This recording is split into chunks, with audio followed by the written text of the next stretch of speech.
So the first question up is, what do you study? I study youth justice, school safety, and the associated inequalities within both of those domains. So among the things that you study, what are some of the most important things you've found? I guess for me, the thing that continues to drive my research is trying to think about the ways that we can address some of the inequities and marginalization that the children of immigrants, kids of color, underrepresented youth, like as well in terms of LGBTQ youth, girls, these are all things in the intersection of all those. How is it that we can ensure their equitable treatment within the juvenile justice system, but also how can we ensure their safety as they go attend schools to and from their home as well as in their community? What are some of the ways your research gets used by others? I've been pretty fortunate in terms of trying to share and disseminate my research and the research findings to a broad range of people. So, I mean, of course, it gets disseminated and shared with other academics and how they think about their research. It also gets disseminated through other forms of information sharing, like courses and different ways of thinking about teaching and mentoring. But I think for me, what I take most satisfaction is the opportunity to try to disseminate to policymakers that are trying to have an influence and trying to address some of these inequities within schools and the juvenile justice systems. That has ranged from US Congress all the way down to local venues and local politicians. Early on, I had a real great opportunity to consult with the Cartoon Network. And that was a really unique way of trying to figure out how my research and the findings in terms of addressing the inequities that marginalized youth experience in terms of shows, scripts, and those kinds of things in terms of how do we think about the role of media informing youth in terms of their vulnerabilities, but also how to think about ensuring their safety and well-being. What brought you to this research? Why are you interested in these topics? So for me, I think it's about my own personal experience. I was pushed out of high school in the rightful age of 16. And a part of that was getting into trouble, but also a part of that was also contributing to my family's well-being in terms of economic sustainability with going to go get a job. Both of my parents are first-generation immigrants. I'm the only child of them, so all of our income mattered in terms of making sure we had a roof over our heads. So I started becoming a mechanic apprentice and then became a mechanic. I think it was around a few years after that, I wanted to go back to school, and we ended up moving to Miami and then went back to school at FIU, which is, when I look back at it, a great opportunity of integrating myself back into education because it is a Hispanic serving institute. And I found myself loving school, something that I'd never really experienced. So a lot of my friends and colleagues tease me about how, especially my family, tease me about how I went back to school and never left. So I'm still in school.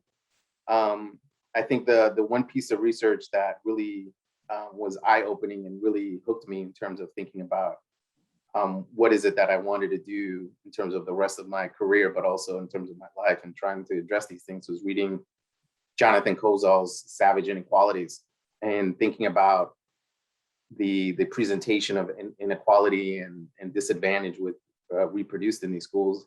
And those are the exact same schools that I attended in New York City. So I think about addressing those through my work, but I also think about addressing those kinds of inequities through my mentoring, through my teaching, and through my service. So that's how I find myself doing this and how I continue on focused on these kinds of topics. So do you ever take a moment to reflect on how you went from a mechanic to a full professor? Oh, all the time. I mean, I've even written about some of these in reflections and thinking about, I think I try to take stock in where is it that I come from, but I think the most important thing is who is it that I represent?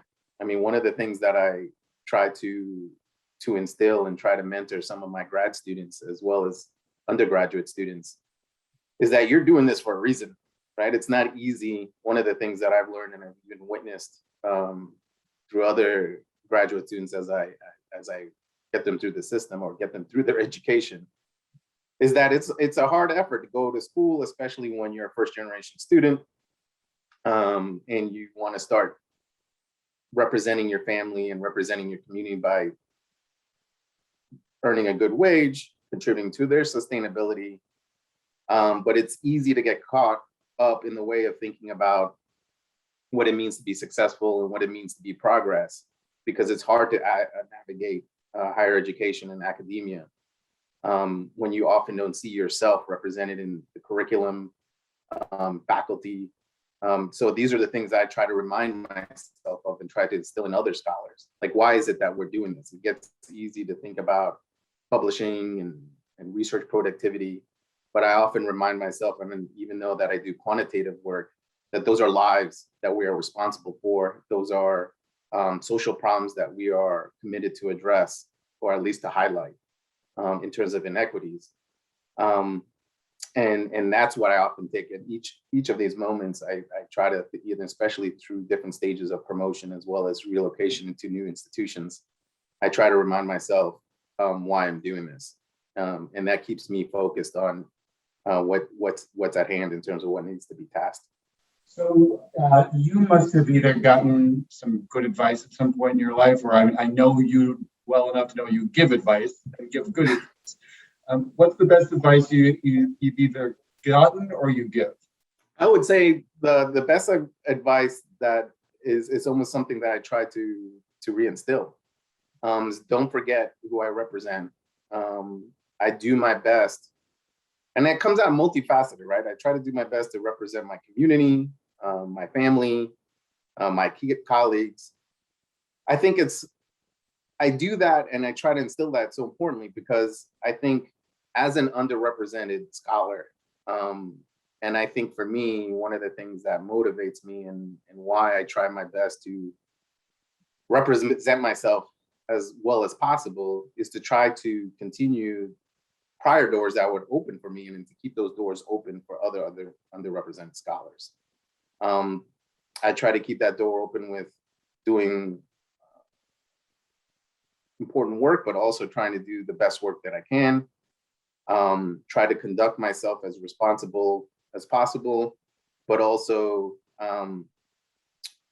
do the best that I can in terms of looking out for early career scholars. And that could be as early as undergraduate students. Even in some situations, I am even thinking about some of the students that I talk to, even high school students.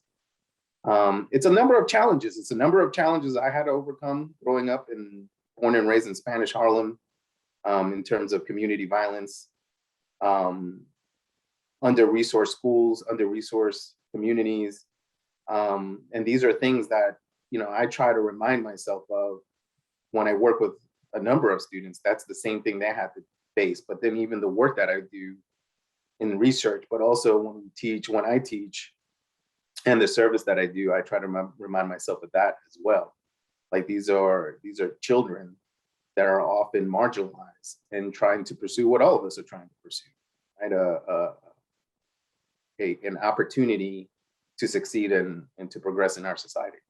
All right, let's do a couple of lighthearted questions. So first of all, what's your secret skill? What do you do? What do you do best that no one else does and no one may know about you? Oh, I used to play baseball. So I still try to go to the batting cages as often as I can. So I was pretty good at hitting a curveball. Now, if that's still a secret skill, I don't know anymore. What was your position? Third base and right field. So I had an arm. That's what it was. But this is of course in youth. You're known for your love of sports. What are your top sports teams? So born and raised in New York, especially in Spanish Harlem. I was born into a Yankees family. So I love the New York Yankees. I love, unfortunately, much love for the New York Knicks. I was a Hurricane, and that's where I get my PhD is University of Miami. So I represent, the University of Miami and the Hurricanes. I'm right now a Sun Devil. So Forks Up, where we're trying to figure out is I didn't grow up with really WNBA. So we're trying to figure out now to establish more roots here in Phoenix should we become Mercury fans. So I think that's going to be the newest one.